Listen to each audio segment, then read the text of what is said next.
Greetings, colleagues, and welcome to all. My name is Mmaphuthi Nkwana, and I'm chairman of SAIEE Load Research Chapter. Today, we are going to have discussion about the role of municipalities in the liberalised electricity sector and the challenges and opportunities in the South African wholesale electricity market. Now, the origin of this discussion was quite interesting because Mmaphuthi Nkwana, our secretariat, and was busy studying her M in Ireland and related countries, and she sat down one day and started to think about this topic and did some research and produced a paper for the latest AMEU conference, and it was presented, and thought this was rather worthwhile topic because it's very pertinent to South Africa right now.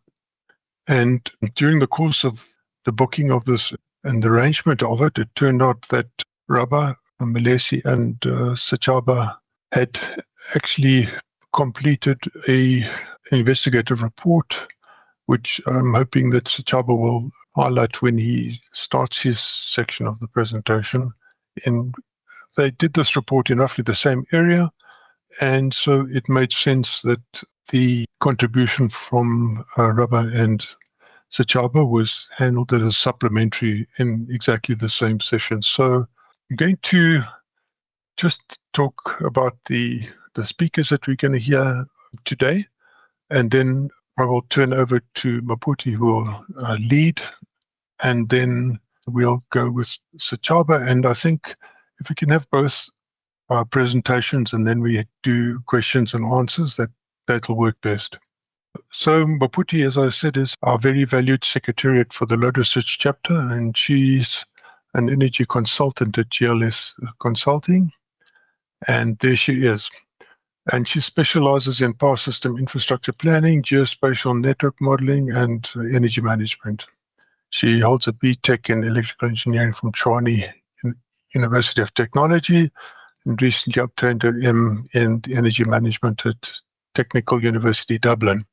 Mmaphuthi carries diverse experience, plant maintenance, smart meter management, more general consulting, and she brings a holistic perspective to energy management. At GLS, she works on power systems modeling, analysis, demand forecasting using geospatial techniques. She's also a very valued secretary to the Load Research Chapter, and there she looks after everything that nobody else looks after. So, folks, that is Mmaphuthi. She's very passionate about what she does, and we very much value her participation on our side. So, take pride in our jewel.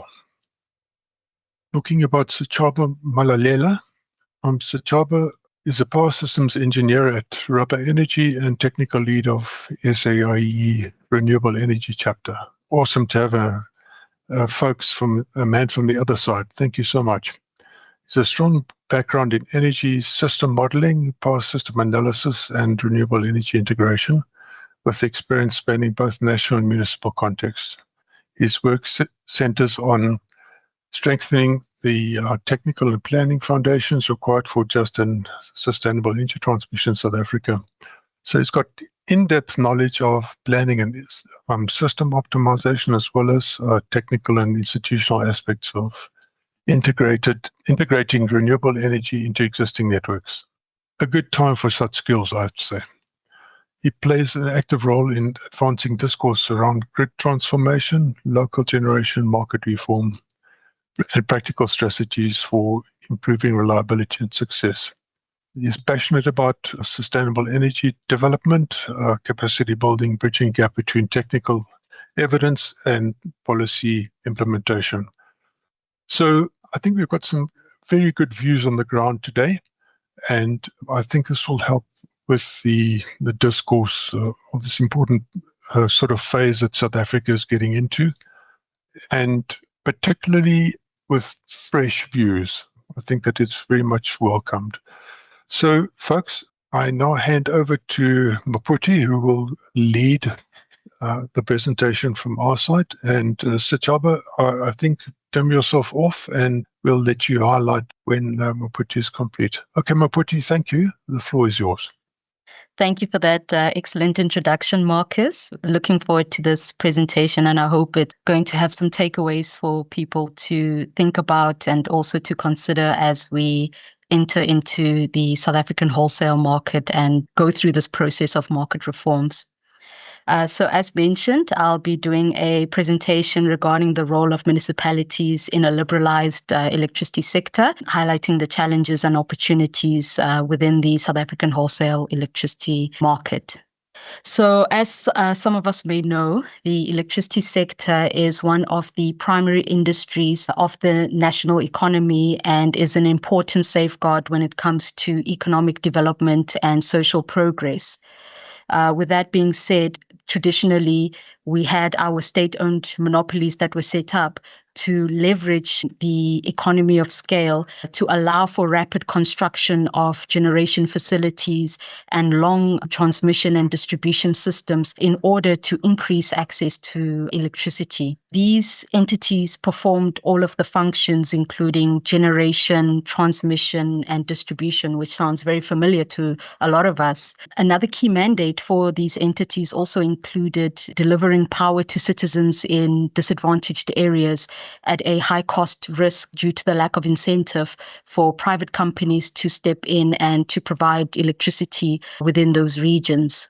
Over time, a lot of these entities started to fail to provide access to quality supply of electricity. This is said to be primarily due to the lack of managerial accountability, outdated infrastructure, operational inefficiencies, and end user tariffs that were set below cost recovery levels.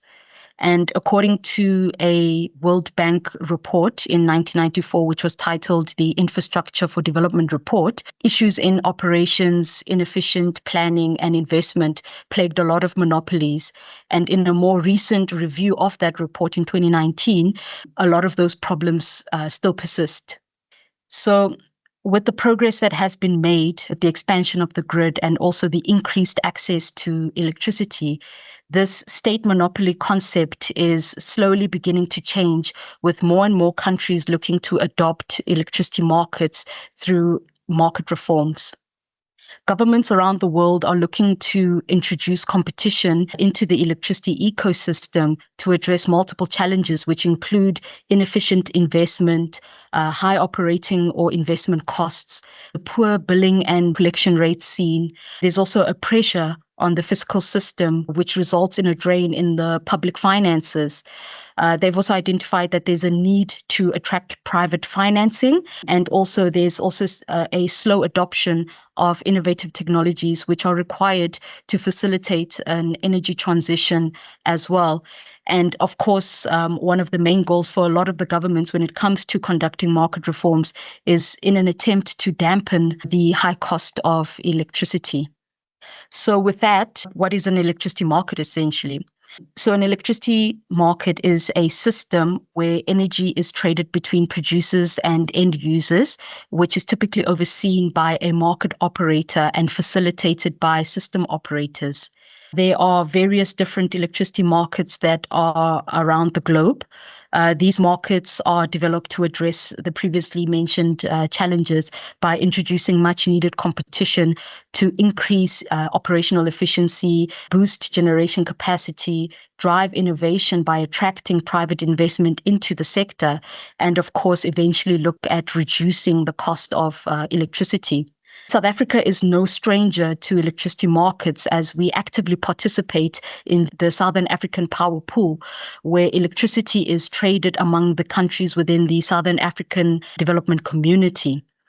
However, locally, we remain in a vertically integrated model, and this is until the launch of the South African wholesale electricity market, which is due for next year, April.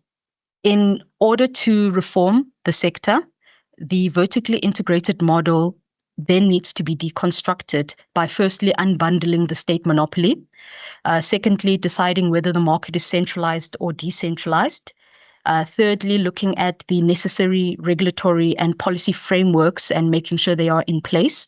Then setting the market code. And eventually, compliant participants will be able to decide to enter and participate into the market. This is no different to what is currently happening in South Africa with our market reforms. The unbundling of Eskom Holdings and the provision of the National Transmission Company South Africa, Eskom Distribution and Eskom Generation has separated generation, the system operators and network managers. The latest market code for the proposed South African wholesale electricity market was published earlier this year in June, and there were various mechanisms for monitoring participants within the market and ensuring that it remains transparent, operational, and efficient. So some of the key roles and responsibilities within the South African wholesale electricity market includes the market operator, who is the developer of the market code. They are responsible for ensuring that there is transparency. They're also responsible for providing a non-discriminatory platform, trading platform, and governing the affairs within the market itself. NTCSA had formally applied to become the market operator and has developed a division within itself to oversee the market so that it can achieve its mandates. Then we've got our generators. So the generators generate energy that will be traded. They schedule their production of their units to deliver energy at the agreed times. Eventually, they would generate and sell energy into the market or directly to customers. And some examples of generators would include your Eskom generation and some of the independent power producers who are currently operational. We've also got the system operator. They are responsible for the reliability of the grid, maintaining grid stability while facilitating the transfer of electricity between the generators and the consumers. Where required, balancing of the system will be done when the market outcomes do not balance with the energy generated with the demand that is required. Then there's the establishment of the Central Purchasing Agency. This would be to oversee the capacity and energy contracts, including the legacy contracts during the transition period. This is where agreements can be made between your generators and traders or distributors to offer risk reduction within the market. Legacy contracts that were entered into as part of the Renewable Energy Independent Procurement Program will also be managed under this agency, and NTSA will oversee this function. Then we've got our network operators, who are also the distributors. They are mainly responsible also for the reliability of the grid and facilitating the physical transfer of electricity based on the market outcomes. Depending on the level, we'll find that Eskom distribution will have a lot of this function due to the vast amount of infrastructure that they own and connect within the country, and also as they supply majority of our municipalities currently. We then have our retailers, who are the purchasers of the electricity from the market for their consumers, whether these be large power users or a cluster of small users, and the consumers who are the end users of the traded electricity, either purchased from the retailers, distributors, or traders, or in some cases directly from generators through agreements. And then we've got lastly our traders, who are the procurers of electricity within the wholesale market to trade to larger customers without owning any physical infrastructure. Within the proposed design of the South African wholesale electricity market, there are four main means for trading of electricity. This includes the day-ahead and intraday markets, which are short-term physical markets, which are based on bids and offers that are made by producers and consumers.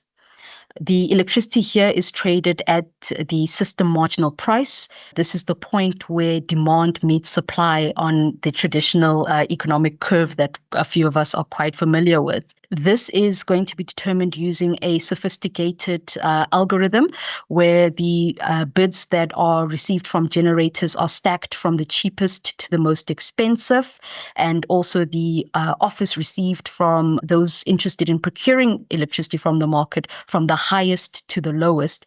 And the point where these two meet on the curve would then provide us our system marginal price. And with this, it will require the forecasting of your demand and forecasting of the energy that you're going to be generating. And naturally, there won't be a perfect prediction of the energy required within the system. And to alleviate this problem, the balance responsibility is where any imbalances that have been created due to the difference in the real and predicted supply and demand will then be reconciled to ensure system stability. The cost of the electricity that is purchased by the balancing responsibility, will be more expensive than that of the system marginal price. Then we've also got our bilateral contracts, which are longer-term bilateral trades, which are financial and direct and sold directly between sellers and buyers outside of the short-term physical markets. This method allows participants to hedge against the volatility in the price of electricity and offers a means to reduce risk within the market. These electricity trading mechanisms should allow participants within the market to select where and how they procure electricity. So in essence, our current vertically integrated structure will need to be deconstructed into a wholesale structure, eventually providing competition at generation and the retail space that is envisioned to promote operational efficiency, provide transparency, and hopefully reduce the cost of electricity. The proposed design for the South African wholesale electricity market is set to be a multi-market model, providing various market transactions, including your bilateral transactions and regulated transactions. So there will be different ways for electricity to be traded within the proposed structure, which is a stark contrast to our vertically integrated structure. The energy itself offers trading mechanisms that were discussed earlier, which fall within this wholesale market, will allow qualifying market participants to select where they would like to participate. And this will introduce competition at various sections of the structure. And with all of this said, we then ask the question, what now for municipalities? The transition to the South African wholesale electricity market will redefine the role of municipal utilities, which will introduce a complex mix of profound limitations and transformative opportunities. What those roles are, I unfortunately am not 100% sure of.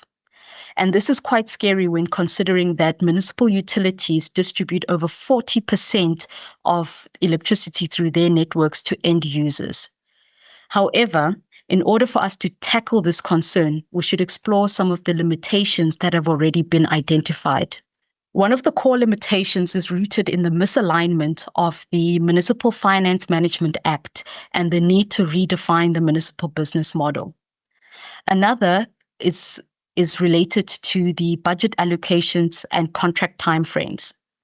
The Municipal Finance Management Act requires annual appropriations, which legally prevents municipalities from binding future councils into 20-year financial commitments for standard power purchase agreements without appropriately having to navigate a long and complicated process to seal such agreements, which very few municipalities have been able to achieve. And this creates an untenable risk for investors and the market. This is further compounded by the crisis of creditworthiness given the widespread financial distress of our municipalities, where most lack the financial standing to provide the necessary bank guarantees required to participate as a reliable off-taker or to meet the credit cover requirements that it's mandated for your balancing responsibility parties and other market participants under the South African wholesale electricity market.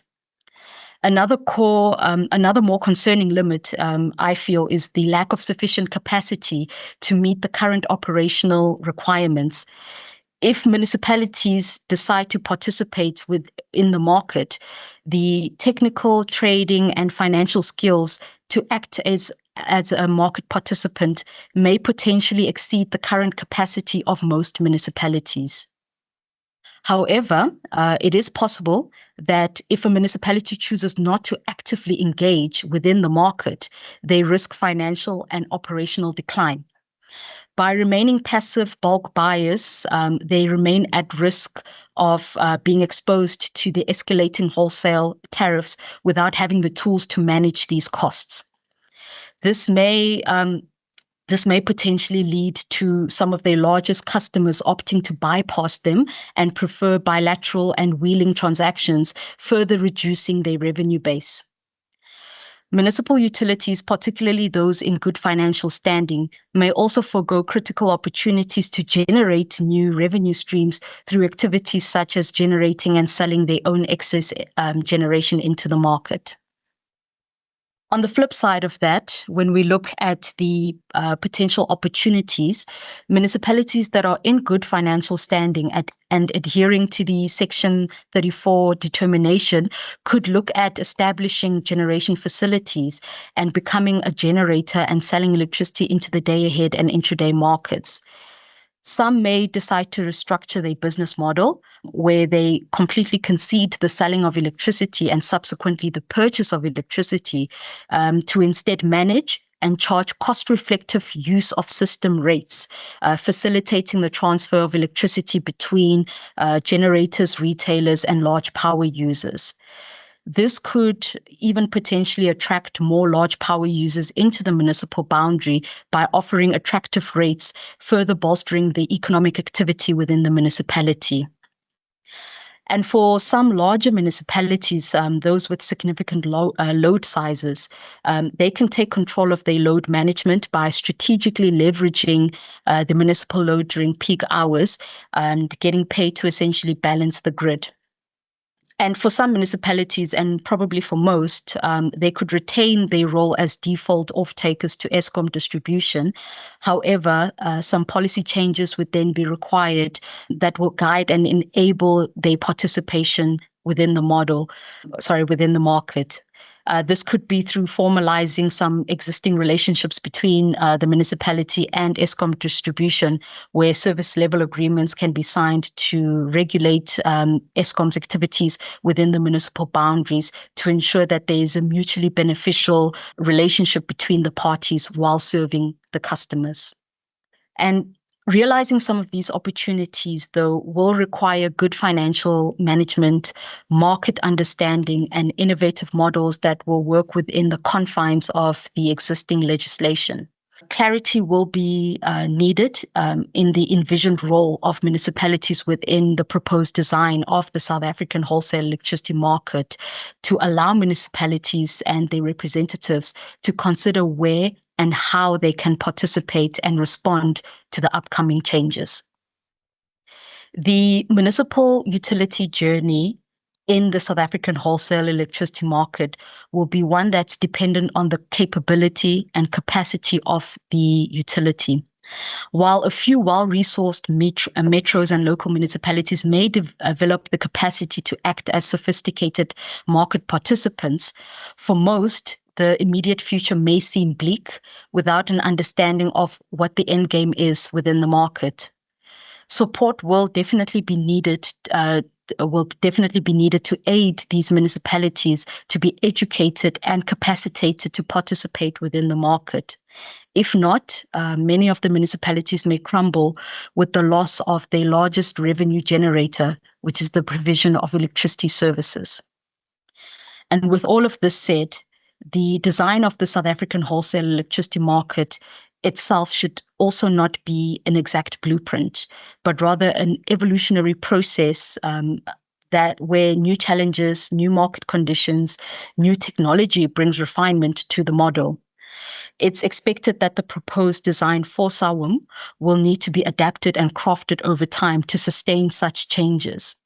So it becomes very critical for the metros and local municipalities to become actively involved in the market to prevent falling behind and being a passive participant, missing out on the opportunities within the market.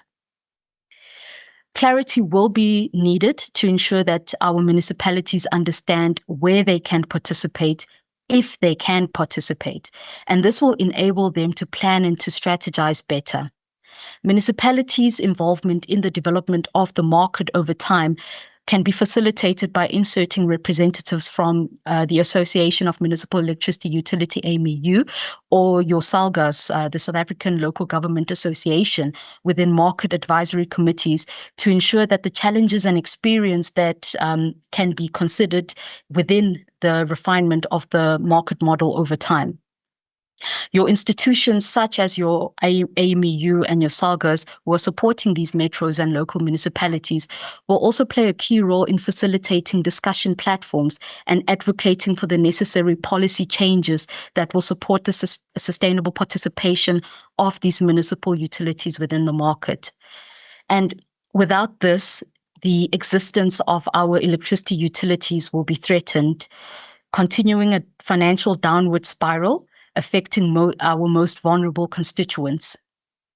In my presentation at the AMEU convention, I told the audience that the presentation wasn't meant to answer a lot of questions, but instead to be a call for action and to inspire questions. And I hope it made them curious enough to ask where they fit in from the market designers so that they can seek the much needed clarity that will allow them to prepare for this market reform. And that brings me to the end of my short presentation. So we will now be moving on to a panel discussion of sorts with a colleague from Rubber Energy, who Marcus had introduced earlier. Rubber Energy was part of they were the service provider who compiled a report with a more in-depth assessment of the implications of these electricity reforms on the South African municipalities. So as part of this discussion, we've got Sechaba Malahlela from Rubber Energy, who is a power systems engineer, as Marcus indicated earlier. He was part of the team that worked on the compilation of this report that was funded by C40 Cities. The report is titled Electricity Reform in South Africa, Implications and Opportunities for Municipalities. The report is owned by and funded by C40 Cities, and I must say it was a very easy read, which is fantastic. It's comprehensive and covers very critical aspects of the reform, including the proposed structure for SAWEM, how it relates to the current functions of our utilities. They conducted an assessment also on the impact of the proposed changes on municipalities. They also discussed some of the regulatory changes and compliance issues affecting municipalities, and also provided a scenario analysis framework which municipalities can utilize. The report also consists of a study which assesses how the electricity reform impacts the municipal electricity business model, with a keen focus on the financial sustainability, operational readiness, socio-economic mandates, and long-term strategic positioning. It also outlines a roadmap with actionable steps that the municipalities can utilize, which include the development of municipal energy strategies, adoption of cost-reflective tariffs, investment in smart infrastructure, and structured skills development programs. The report itself can be accessed on C40 Cities South Africa's website if you're interested in having a look at it. What I appreciated most from the report was how it offered broad categories which municipalities can be grouped into based on their current conditions and anticipated responses. This essentially presents a framework to help municipalities to navigate the evolving energy landscape. Municipalities are then encouraged to start defining their goals based on their groupings. So they can either be grouped as a proactive reformer. So this would, for example, be some metropolitans and secondary cities who are already piloting IPP procurement, wheeling, and tariff reform with dedicated internal capacity. We've also got the status quo maintainer. So they are aware of the reforms, but they are constrained by limited capacity, risk aversion, and political caution. So they remain predominantly reliant on Eskom distribution for a supply of electricity. And lastly, we've got our at-risk operators, which will most likely be your smaller municipalities with weak financial and technical foundations who are at risk at being left behind as customers seek supply alternatives. After understanding which category the municipality falls under, they are then encouraged to conduct a SWOT analysis, so understanding their strengths, weaknesses, opportunities, and threats to assess their reform readiness in relation to the topologies outlined within the report. The report also offers a list of present and future opportunities for municipalities based on their appetite to control energy procurement. For some who are looking to become sophisticated market participants, these potential procurement models are explored, offering a means to procure electricity for utilities with varying levels of internal capacity. This is essentially an enabler for municipalities to look at ways to diversify their revenue streams. However, in most cases, it would require system upgrades, accurate forecasting tools, and financial readiness. So you guys have now probably heard enough of my voice, and I'm then going to ask Sechaba to join me in a discussion. I'll first start off by just asking some trigger questions that will help guide a discussion regarding the report itself and the market reforms. So, Chaba, I'm going to first ask if you can switch on your camera so everyone can see you. Bit dark, sorry for that. No stress at all, no stress at all. The first question I wanted to ask you is if you could briefly explain the main objectives of the study and what the team aimed to achieve through their analysis. Hey, thanks for that question. So basically, we set out to study the various reforms, electricity reforms in South Africa. Things like the Eskom unbundling, things like SAWEM in particular, to kind of understand what they are, what's clear about them, and more importantly, what's unclear about them, right?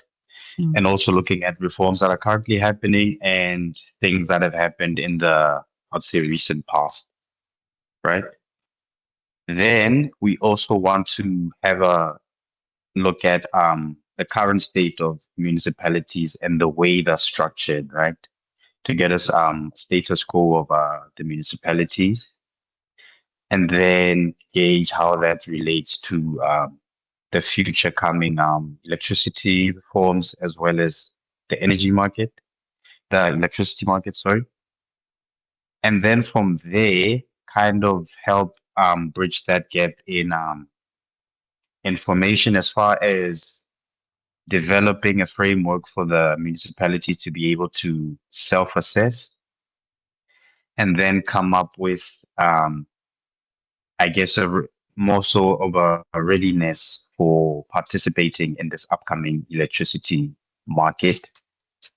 Then we also come in with, similar to you as well, those aspects that are unclear, and identify different stakeholders that the municipalities can interface with to try and get clarity on. So it was more so for the output was more so for municipal readiness rather than policy advocacy, I'd say. Okay, thanks for that, Chaba. And it's quite good to see that you guys considered looking at the readiness of our municipalities. I think a lot of our colleagues in the municipal utilities may feel they are not fully prepared for the changes that are coming through for in April next year. So at least to provide them with that framework where they can assess where they are and look at some of the goals that they may want to achieve once the reform has kicked in and SAWEM has been launched. So I find that very interesting. And what are some of the short-term steps that could be taken using the report's recommendations before large-scale market reforms are implemented for the municipalities? In the short term, like the framework we had in the table you showed, as far as the different scenarios and how you can group yourself as a municipality. The first steps would be to self-assess, to kind of look at what our shortfalls are, what are we constrained on as far as things like it could be revenue diversification, it could be infrastructure, it could be just the operational stability of the municipality. First, start by self-assessing. There's things you can do as far as training goes in the short term now before we get to April. And that's training on things like procurement, on energy trading, sending some of your team to the SAWEM School that's currently been ongoing and will continue to the next year. And things like tariff modeling, network planning, in preparation for what's to come. And some of these things can be done through CETA. It can be done through MISA. I know MISA has CPD accredited courses that they offer to municipalities, support from SAWG as well as far as training. And then on top of that, in the short term, we can have municipalities engage with important stakeholders like the DEE, like NERSA, like the NTCSA, in order to, again, track these ever-changing requirements for the municipalities, just to make sure they are at least up to date with what's coming, because there seems to be constant evolution as well. And then from there, they can, I'd say they can map the stakeholders in preparation for medium-term solutions. They can kind of map who stakeholders are, like i.e. the community, who are the developers around us, IPPs around us, traders, aggregators, potential municipalities we can collaborate with. And again, that's just depending on that self-assessment that you've done, where do you fall, and then you can go from there. No, definitely. One of the procurement models that was highlighted in the report included aggregated purchasing of energy. So municipalities coming together rather than it being an individual municipality seeking to purchase energy, and perhaps that leveraging off the good financial standing of partner municipalities, or even associations or organizations such as your IPPO as well, to help them procure cleaner energy and hopefully cheaper energy as well, that would assist them in their operations, which is something I found very fantastic from the report.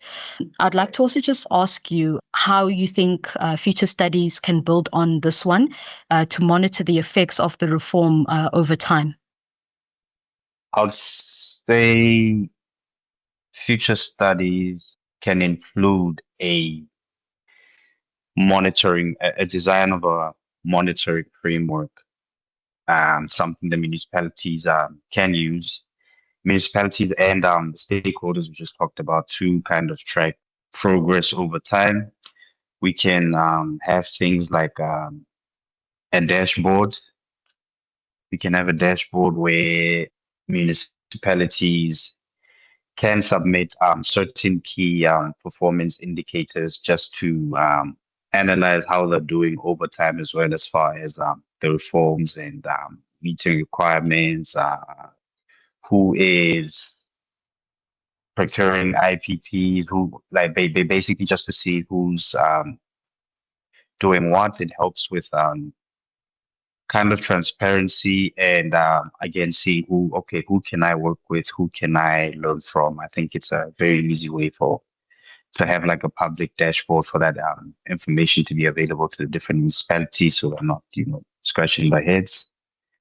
I would say with the next steps, we can also have more pronounced case studies with specific municipalities that we can, I guess, track for a few years, come back every year just to see how they are progressing as far as these steps that we've talked about.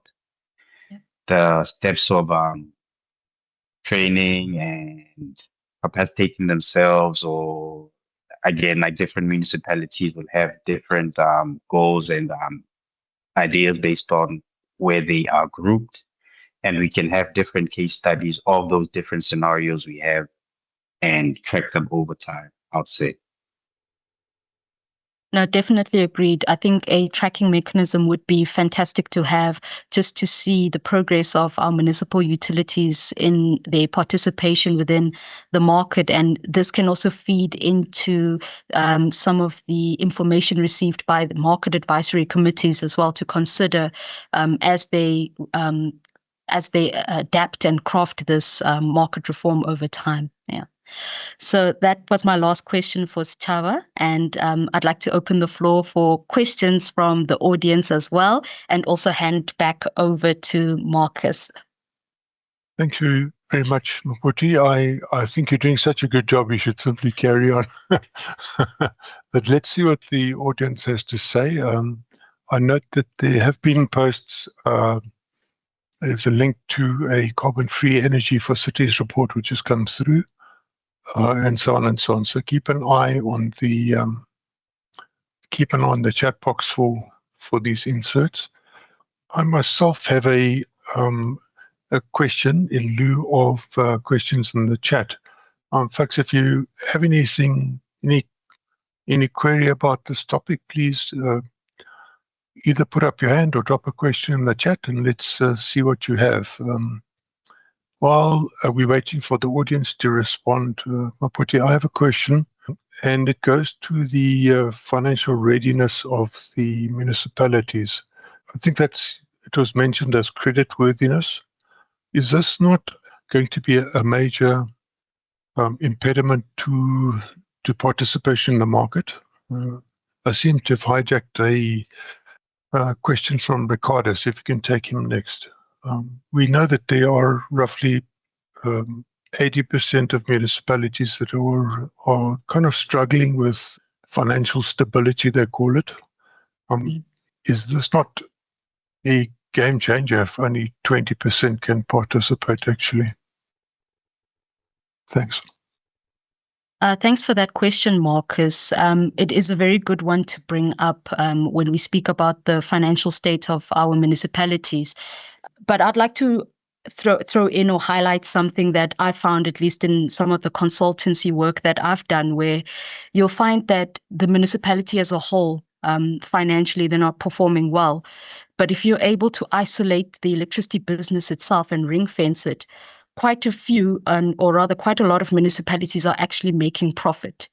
But the challenge starts at the revenue generated by these electricity utilities being used to subsidize and fund other service offerings and other municipal departments. So I'm not saying necessarily it's a solution, but one really needs to look at ring fencing our electricity businesses and looking at them in an isolated manner, and perhaps then that offers a solution to improving the creditworthiness or financial standing for a lot of our municipal utilities, which I know is a very difficult and challenging thing for me to say at the present moment, because as I had mentioned earlier, for a lot of the municipalities, electricity revenue represents the biggest contributor to revenue to those municipalities. But I would argue that if you look at the electricity business on its own and you look at the distribution forms that they submit to NERSA, a lot of our municipalities are actually indeed making some form of profit. But the challenge then again, like I mentioned, is the lack of ring fencing, where the funds that are meant for electricity services are then being used to subsidize other services and other functions within the municipality. So perhaps we need to consider more stringent regulation of ring fencing of the municipal business to perhaps improve the financial standing for our electricity utilities. If not, like you correctly stated, it hinders a lot of the municipalities' ability then to actively participate in the market, because if they want to participate as a balancing responsibility party, for example, or if they want to take advantage of that Section 34 of the Section 34 determination and set up their own generation or procure from IPPs, then the financial standing of the municipality as a whole then does definitely hold them back. Yeah, I hope that sheds light, if not sparks more questions from you. But then I'll also ask Sechaba if you'd like to put some inputs in there. Yes, thank you. Sechaba, go ahead. Yeah, I agree with Mmaphuthi there. There's also part at the end in our report where we were speaking to COGTA, Gauteng COGTA, and they were mentioned what they were advocating for. And one of the things they were trying to advocate for is debt ring fencing. So that's to kind of separate legacy debt from future investments, because I know also with some time on the ground in different municipalities, you find a lot of municipalities, local municipalities in being excluded because they were basically in enough debt to starting new municipalities, like billions of rands in debt. So for those vulnerable municipalities, just to have financial buffers, I'd say. Ricardo, you have your hand up. Oh, thank you, Mmaphuthi, and thank you, Sechaba and Marcus, but in particular for the presentations, which is very enlightening. I'll be very brief, but I do have some comments and a question. Let me start with a question. In the research that you've conducted, Sechaba, just want to get a sense of how many actual municipalities you've engaged with, and if you can, as they say in municipal parlance, the differentiation between municipalities, different categories, some rural, some are towns, some are metros, etc. Those capacity levels do have a big bearing on the readiness of municipalities to engage with the likes of a SAWEM. The reason I'm raising this question is in my own engagements with them, I come from a bit of a municipal background or local government background. Many of them, or most of them, in fact, don't know anything about a SAWEM that is around the corner. And it's an indictment on, I would say, NERSA, NTCSA, and others. You have a sector that is responsible to take the benefits of SAWEM to the end user, but that sector is not involved at all. Municipalities simply don't have the money to do self-assessments, to be honest. They even the AMEU conference last week, or convention 2 weeks ago, that some of us have attended. Most municipalities were not in attendance because they simply couldn't afford to come there, or they don't have people to send there, let alone going to a market school, and so on. So we'll have to unlock some resources for many of these initiatives to ensure that we bring the local government sector on board. Institutionally, there are some fundamentals we need to address. Basic infrastructure, municipal electricity infrastructure that is falling apart, let alone getting municipalities to establish generating facilities. One or two may be able to. City of Cape Town, most definitely, almost, to sell into a competitive market. Others, they simply don't have the revenue. The infrastructure backlog is too big. The debt is too big to deal with. And we need to find other mechanisms to bring the benefits of the market market to them. And I don't want to advocate for traders because I do advisory work for Africa Green Co, a trader. But I think there's a role for traders to play in assisting municipalities with some of these responsibilities as market participants, but also as balanced responsible parties. They don't need to lay out expensive systems, etc. I can tell you for the private sector, these are millions and millions of rands that we invest in skills, but also in the systems, to do the analytics, to be able to effectively and competitively participate in these markets. We're the only trader, private trader, trading in the Southern African Power Pool. So we know what it's all about. And I'm just putting a word of caution out there that we shouldn't smoke our socks in trying to think that municipalities in the next couple of years are going to see the benefits of this market. I just think we need to already start investing a massive amount of public resources in bringing them along so that they don't miss out, and communities and small businesses that rely on this energy don't miss out on hopefully some price advantages that this competitive market will bring, and so on. So those are some of the comments I'd like to make.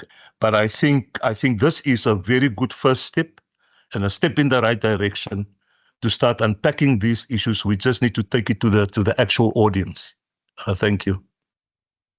Thank you for that, Ricardo. And I'm in agreement that we need more of our municipalities in a room having discussions regarding the South African wholesale electricity market and what it means for them. And before any initiative can happen, we need to understand currently where they stand and what are their capabilities, because I tend to agree that it will take a lot of investment to get them up to the point where they are sophisticated market participants. And it will be, I think, quite foolish just to throw that investment without a thorough understanding of which municipalities require what type of assistance so that they can get to that point where they do participate. And it will require quite innovative thinking.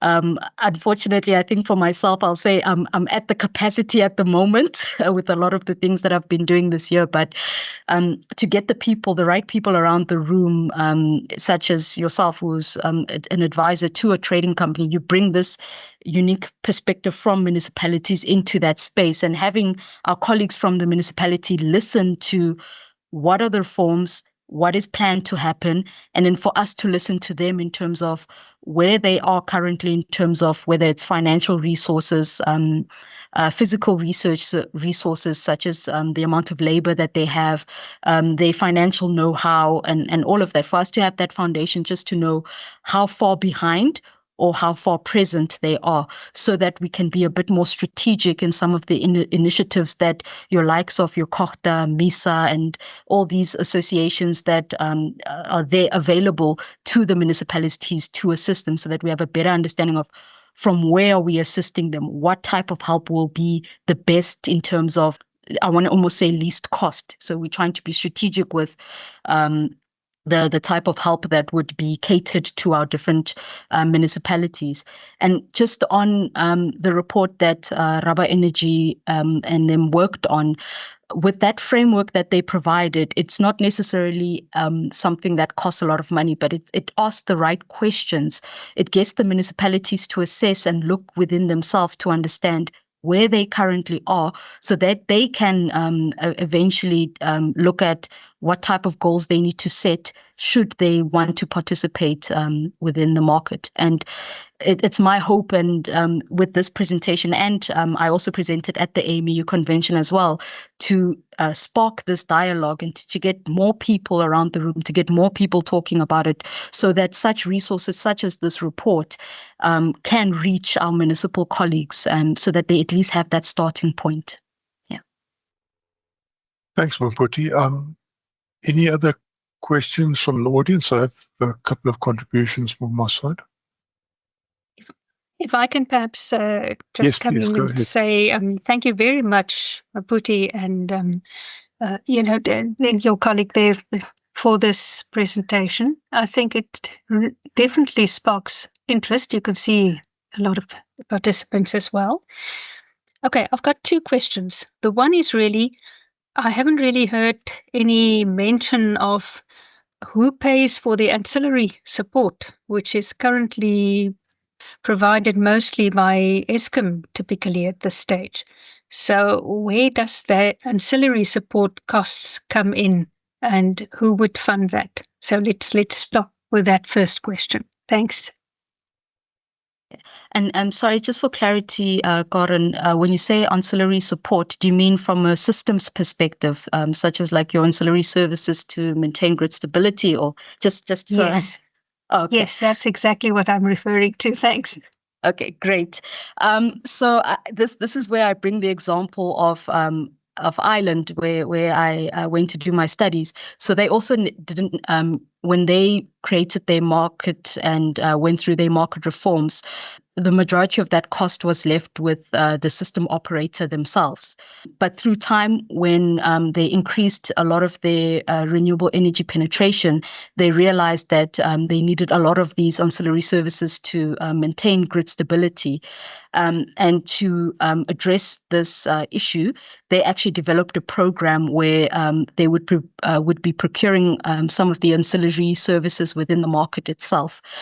So I'm not, from what I've seen so far, the market itself is not necessarily procuring these services, the proposed design of SAWEM.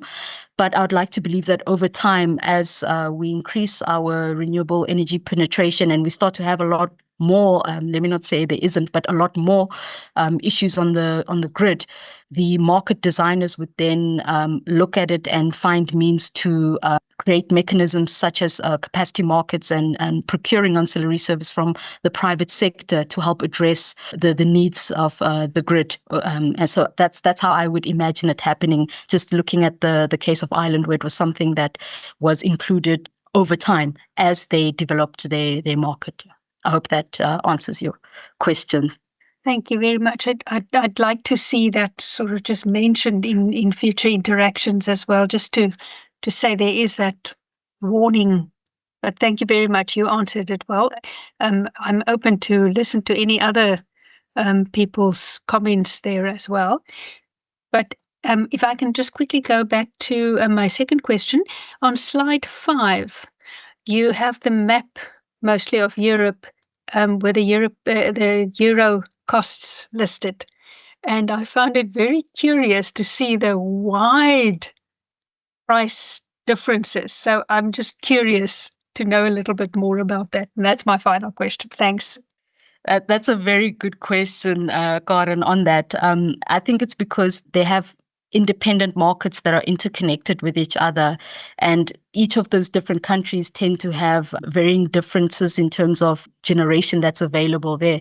One might be highly relied on renewable energy, whereas one might have a lot of fossil fuels, for example. So I'd like to think that would contribute also to the different pricing within the different regions. But I must admit that I would have to get back to you on why it's such a huge difference between each of those countries. But for now, my answer would be it's because it's almost like technically different little markets that are interconnected with each other. So one's price would be influenced by the internal generation that's available and resources. And then it can also be influenced by the need to import and export their energy to another market, essentially. Yeah.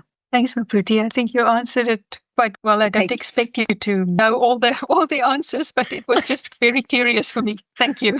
Awesome. Thanks. My not concern, but my perception is that there are probably quite a few municipalities that are looking for somebody to take this problem away. You know, what counter do I go to make all of these problems go away? Show me where I must sign. That sort of idea. It struck me that there may be municipal engineering folk in the audience right now who could perhaps talk to that, about what they're experiencing and their sort of journey and the readiness of it. Any comment from the municipal contingent that might be on board today? Sort of good or bad feelings? Yeah, look, there's no bad feelings about it. We're fully aware, so sort of Cape Town perspective, we're fully aware that there's in terms of municipal customers or the municipals themselves, that they're still going to be operating in terms of the previous dispensation. The municipalities will participate a little bit later. But in terms of City of Cape Town, we have started with preparations inclusive of the appropriate staff and inclusive of starting to run those forecasts and building those models and comparing it to what the status quo is. So the error of margin is little, but it's still early days in terms of that. But other than that, there's not much of a concern. But maybe Phuthi can answer the question whether, I'm sure it's starting next year, but municipalities will not participate as of yet. Thanks. Yeah, thanks, Nedo. Anybody else from the municipal side who'd care to comment? Okay, I've got nothing. Phuthi, any final words from your side? On my side, it's and to the point that you made, Marcus, is my worry is always that our municipal colleagues get to that point where they're essentially waiting for someone to say, like you said, here's the solution, sign here.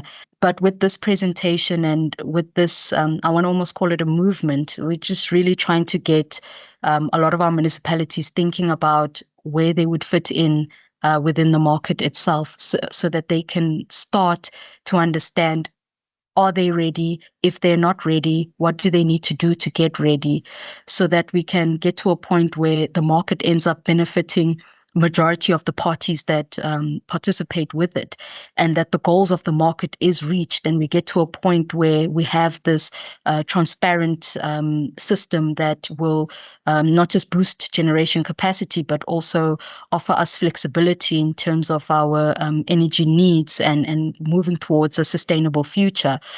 But just to ensure that when our municipalities participate, they can be sustainable participants as well, and that we don't get to a point where they end up getting phased out, because I think a lot of us can appreciate the importance of municipalities in delivering the mandates of national government when it comes to offering social care to particularly those who are quite vulnerable within our communities as well. So I just hope that whether it's through the report that C40 funded or from discussions and presentations like this, we get a lot of our municipal colleagues asking the right questions and trying to prepare themselves for the market reform.